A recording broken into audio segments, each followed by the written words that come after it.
മലപ്പുറം മഞ്ചേരിയിൽ ഇൻസ്റ്റഗ്രാം പേജിൽ photo post ചെയ്തതിന്റെ പേരിൽ 1ാം വർഷ വിദ്യാർത്ഥിക്ക് സീനിയർ വിദ്യാർത്ഥികളുടെ ക്രൂരമർദ്ദനം. തിരുവാലി ഹിക്മിയ ആർട്സ് ആൻഡ് സയൻസ് കോളേജിലെ 1ാം വർഷ ബികോം വിദ്യാർത്ഥി പുളിക്കൽ ഷാനിദിനാണ് മർദ്ദനമേറ്റത്. സംഘം ചേർന്നുള്ള ആക്രമണത്തിൽ ഷാനിദിന്റെ മുഖത്താണ് പരിക്കേറ്റത്. മുൻവശത്തെ പല്ലുകൾ തകർന്നിട്ടുണ്ട്. താടിയെല്ലിൽ 3 തുന്നലുണ്ട്.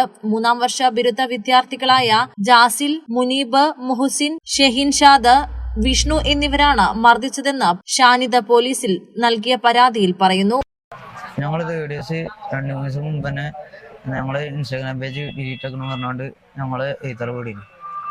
അപ്പോൾ ഇന്ന് കോളേജ് വിട്ടപ്പോൾ ഞാൻ ചങ്ങായി ഗ്രേറ്റിൻ്റെ അവിടെ നിന്നപ്പോൾ ഇവര് വന്നുകൊണ്ട് ഓനെ തല്ലാൻ വന്നു. അപ്പൊ ഞാനുണ്ടായിരുന്നു. അപ്പൊ ഇതിൽ വേണ്ടവരാണ് ഇന്നെ വലിച്ചുകൊണ്ടുപോയി അടിച്ചിരുന്നു. ആക്രമിച്ചൊരു പേര് ചെയ്തില്ല. ഒരു 25 ആൾക്കാര് 10-20 ആൾക്കാരുണ്ടായിരുന്നു.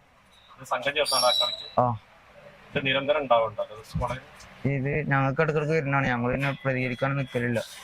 വിദ്യാർത്ഥികൾ അവരുടെ കോളേജ് ഇൻസ്റ്റാ പേജിൽ പോസ്റ്റ് ചെയ്ത ഫോട്ടോ ഒഴിവാക്കണമെന്ന് ആവശ്യപ്പെട്ടായിരുന്നു ആക്രമണം നടത്തിയത്. ഇത് പിൻവലിക്കാൻ സീനിയർ വിദ്യാർത്ഥികൾ ആവശ്യപ്പെട്ടു. ഇതോടെയാണ് തർക്കം സംഘർഷത്തിലേക്ക് നീങ്ങിയത്. മലബാർ ടൈംസ്, മലപ്പുറം.